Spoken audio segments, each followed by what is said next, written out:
شعرك كيتساقط بزاف وكل نهار كيزيد يضعف. بزاف ديال الشامبوانات فيهم مواد كيماويه كيتلفوا الشعر كتر. الحل الطبيعي كيبدا بمكونات مغذيه وبدون مواد مضره. شامبو أميرال بيو، تركيبه طبيعيه كتقوي الشعر من الجذور. النتيجه شعر صحي قوي ولماع من اول الاستعمالات.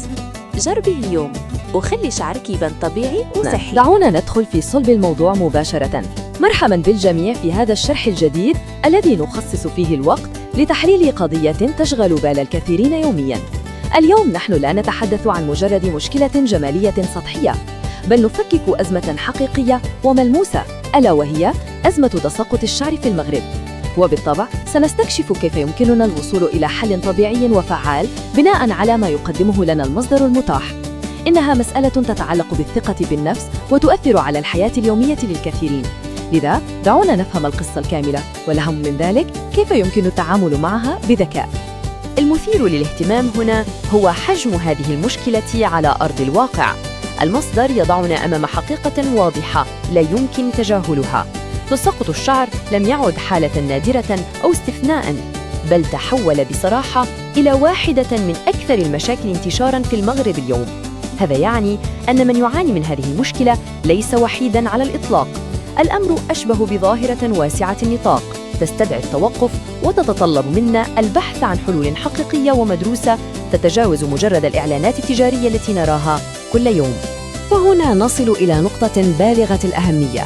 لفترة طويلة جداً كان الانطباع السائد هو أن تساقط الشعر مشكلة رجالية بحتة، صحيح؟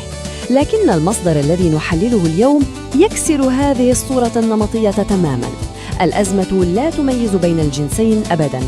الإحباط، تراجع كثافة الشعر، والقلق المصاحب لرؤية خصلات الشعر المتساقطة كلها تجارب ومشاعر يتقاسمها الرجال والنساء في المغرب على حد سواء. وبما أن التأثير يشمل الجميع، فإن الحاجة إلى إيجاد حل جذري تصبح ملحة للجميع أيضاً. ولمعالجة أي مشكلة يجب أن نعرف جذورها. ننتقل الآن إلى قسم 4 أسباب خفية، أو ما يسميها المصدر الجونات في العصر الحديث. إذن ما الذي يحدث بالضبط؟ لدينا 4 عوامل نعيشها يومياً. أولاً التوتر، ضغوط الحياة السريعة ترهق الجسم وتضرب صحة بصيلات الشعر مباشرة. ثانياً سوء التغذية، فنظامنا السريع يفتقر غالباً للفيتامينات الضرورية. وثالثاً ويا من مفارقة مضحكة ومبكية في نفس الوقت، الشامبو الكيميائي. تخيلوا، المنتجات التي ندفع أموالنا لإنقاذ شعرنا بها هي غالباً ما تخنقه وتدمره بمواد قاسية تجرد الفرو من زيوتها. وأخيراً التلوث اليومي من غبار وعوادم. كل عامل من هذه العوامل هو بمثابة هجوم يومي مستمر على الشعر. في ظل هذا الهجوم المستمر نصل إلى القسم التالي بعنوان السؤال الأهم، البحث عن حل حقيقي. هذا هو السؤال الذي يتردد بقوة: هل يوجد حقاً شامبو طبيعي يوقف تساقط الشعر؟ كلمة حقاً هنا تحمل وزناً كبيراً، فهي تعكس سنوات من الشك والإحباط وتجربة منتجات بلا فائدة. الجميع يبحث عن اليقين، عن مخرج طبيعي حقيقي يعكس كل هذا الضرر الكيميائي والبيئي الذي تحدثنا عنه. ومع كل الوعود الزائفة المنتشرة يصبح طرح هذا التساؤل المباشر هو الخطوة الأولى والأهم نحو الحل. الجواب الذي يقدمه المصدر هو جواب حاسم ومباشر: نعم، هناك أمل بالتأكيد، لكن وهنا تكمن النقطة المفصلية. الاختيار الصحيح مطلوب وبشدة.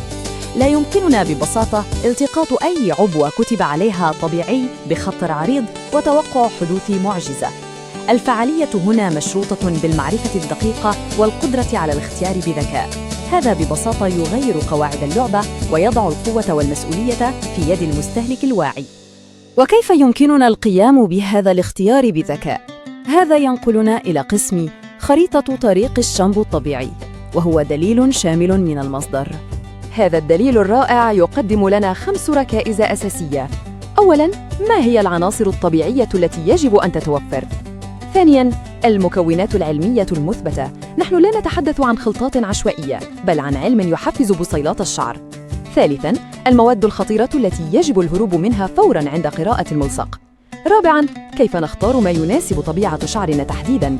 وأخيراً، الخلاصة الذهبية، معرفة أفضل منتج طبيعي محلي في المغرب يجمع كل هذه المواصفات. فهم هذه النقاط الخمس ينقلنا من حالة الحيرة إلى موقع الخبراء باحتياجاتنا. الأمر أشبه بمعادلة من طرفين يجب موازنتها.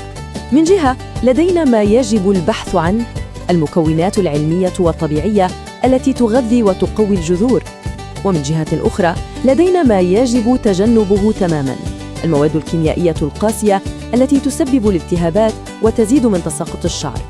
السر الحقيقي لاختيار منتج فعال يكمن في فهم هذا التوازن وقراءة الملصقات بوعي تام للتمسك بالفوائد وتصفية المخاطر.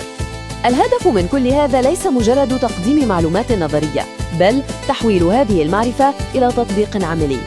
هذا الدليل يضع بين أيدينا خارطة طريق واضحة تقودنا مباشرة لاكتشاف أفضل منتج طبيعي متاح في المغرب.